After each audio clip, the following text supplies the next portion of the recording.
బంగారం ధరలు హెచ్చుతగ్గులకు ప్రపంచ రాజకీయ ఉద్రిక్తతలకు సంబంధమేంటి? ఇరాన్, ఇజ్రాయెల్, భారత్, పాక్ యుద్ధాలకు ఉన్న రిలేషన్ ఏంటి? యుద్ధ వాతావరణం ఏర్పడితే బంగారం ఎందుకు పెరుగుతుంది? లేకంటే గోల్డ్ రేట్ ఎందుకు పడిపోతుంది? What is the link between gold rates and war situations? Have a look.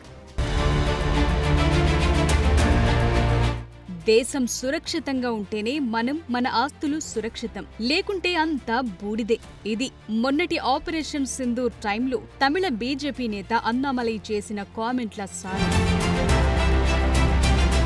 దీనర్థం ఏంటని చూస్తే, యుద్ధం లేదా ఆర్థిక రాజకీయ అనిశ్చిత కాలంలో బంగారం ధరలు అనూహ్యంగా పెరగటం ఒక ఆనవాయితీగా వస్తోంది.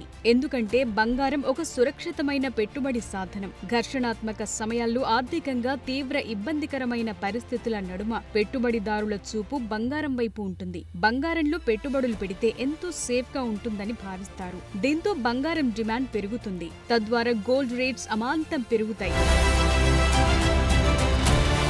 ఎందుకంటే యుద్ధాల సమయంలో స్టాక్స్ తో పాటు ఇతర ఆస్తుల మీద పెట్టుబడులు పెట్టడాన్ని పెద్దగా విశ్వసించరు. ఎందుకంటే మొన్నటికి మొన్న ఇరాన్, ఇజ్రాయెల్ వార్లో ఎంతటి ఆస్తి నష్టం జరిగిందో తెలిసిందే. ఇలాంటి పరిస్థితుల్లో స్థిరాస్తులపై పెట్టుబడులు పెట్టడం కన్నా గోల్డ్ పై ఇన్వెస్ట్ చేయటం మంచిదని భావిస్తారు. అంతెందుకు, ప్రపంచ వాతావరణం అస్థిరంగా ఉన్న సమయాల్లో స్టాక్స్ పై పెట్టుబడులు పెట్టడం కూడా ఏమంత శ్రేయస్కరం కాదు. ఈ టైంలో విపరీతమైన అనిశ్చితి ఉంటుంది. ఏ చిన్న కారణంతోనైనా స్టాక్ మార్కెట్ పడిపోయే అవకాశం ఉంటుంది. మొన్నటికి మొన్న భారత్, పాక్ మధ్య ఘర్షణాత్మక వాతావరణం కారణంగా పాక్ స్టాక్ మార్కెట్లు సుమారు 80,000 కోట్ల మేర నష్టపోయింది. ఇలాంటి సమయాల్లో మదుపర్లు బంగారం వైపు తమ చూపు సారిస్తారు. దీంతో బంగారానికి విపరీతమైన గిరాకీ ఏర్పడుతుంది. దీంతో గోల్డ్ రేట్స్ అమాంతం పెరుగుతాయి. యుద్ధ సమయంలో మాత్రమే కాదు, ద్రవ్యోల్బణ సమయంలోనూ బంగారం డిమాండ్ విపరీతంగా పెరుగుతుంది. ఎందుకంటే ద్రవ్యోల్బణాన్ని సమర్థవంతంగా ఎదుర్కోవటానికి బంగారంలో పెట్టుబడి ఒక రక్షణాత్మకంగా భావిస్తారు. దీంతో ఈ టైంలో కూడా బంగారం డిమాండ్ భారీగా పెరుగుతుంది. ప్రపంచ రాజకీయ ఆర్థిక సంబంధ బాంధవ్యాల సమయంలో కూడా బంగారం ధరల హెచ్చుతగ్గులు కనిపిస్తాయి. ఉదాహరణకు, అమెరికా, చైనా మధ్య అరుదైన ఖనిజాల సరఫరా అంశంలోని ఒప్పందాలు సైతం బంగారం ధరలను ప్రభావితం చేస్తాయంటే పరిస్థితేంటో ఊహించవచ్చు. కారణం, ఈ ఖనిజాలు ఆటోమొబైల్ ఇండస్ట్రీకి అత్యవసరం. అవి అందకపోతే ఆటో మార్కెట్ బలహీనపడుతుంది. దీంతో వీటిపై పెట్టుబడి పెట్టాల్సిన మొత్తం బంగారం వైపు మళ్లిస్తారు. ఇదంతా ఎలా ఉంటుందంటే, చెవి తెగిపోతే చూపు మందగించినట్టే ఉంటుంది. ఇదెలా అని చూస్తే, చెవి లేకపోతే అతడు కళ్లజోడు తగిలించుకోలేడు. దీంతో అతడి చూపు మందగించే అవకాశం ఎలా ఏర్పడుతుందో సరిగ్గా అలాగే జరుగుతుందిక్కడ.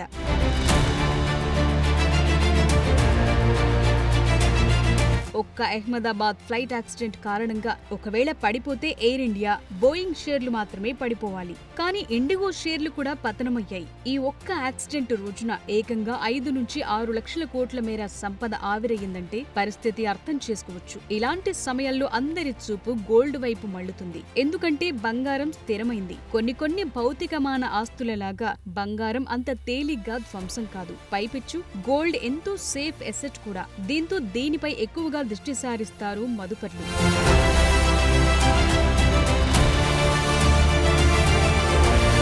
రష్యా, ఉక్రెయిన్ యుద్ధం ప్రారంభమైనప్పుడు కూడా బంగారం ధరలు విశేషంగా పెరిగాయి. కొందరు పెట్టుబడిదారులు ప్రపంచ ఆర్థిక వ్యవస్థపై ఈ ప్రభావం పడుతుందని భయపడి బంగారంలో పెట్టుబడులు పెట్టారు. దీన్ని బట్టి తెలిసిందేంటంటే, ఇదొక అస్థిరమైన వ్యవహారం. అనేక అంశాలపై బంగారం ధరల హెచ్చుతగ్గులు ఆధారపడి ఉంటాయి.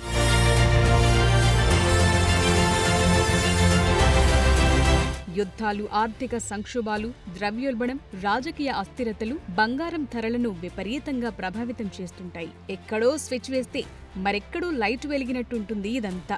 బంగారంలో పెట్టుబడులు పెట్టే ముందు మార్కెట్ నిపుణులను అడగాల్సి ఉంటుంది. వారు మాత్రమే మనకు ఫ్యూచర్ గోల్డ్ రేట్స్ గురించి స్పష్టంగా చెప్పగలరు. ఎక్కడో యుఎస్, చైనా మధ్య అరుదైన ఖనిజాల ఒప్పందం, డాలర్ ధరల పెరుగుదల తగ్గుదల, యుఎస్ ఫినాన్షియల్ డేటా, ఇవన్నీ కూడా బంగారం ధరలను శాసిస్తుంటాయి. ఇవన్నీ వారు మాత్రమే అబ్జర్వ్ చేస్తుంటారు. కాబట్టి ఒకసారి ఎక్స్పర్ట్స్ ని మీట్ అయి ఇన్వెస్ట్ చేయాలంటారు.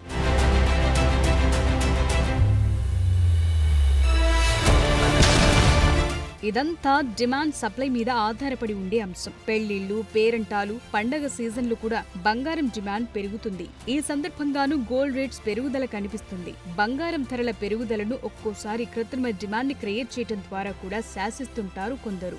ముందుగానే ఒక అంచనాకు వచ్చి బంగారాన్ని విపరీతంగా కొనుగోలు చేసి దానికి మరింత డిమాండ్ పెరిగేలా చేస్తారు. తద్వారా బంగారం ధర అమాంతం ఆకాశానికి అంటుతుంది.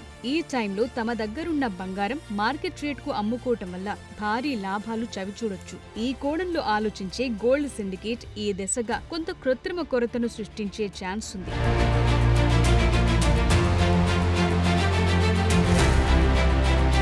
అంతేనా, కేంద్ర బ్యాంకులు వడ్డీ రేట్లను మార్చడం లేదా బంగారం నిల్వలను పెంచడం వంటి విధానాలు కూడా బంగారం ధరలపై ప్రభావం చూపుతాయి. బంగారం గనులు తక్కువగా తవ్వకాలు జరిపినప్పుడు లేదా ఉత్పత్తి తగ్గించినప్పుడు సరఫరా తగ్గుతుంది. ఇది బంగారం ధరలను పెంచుతుంది.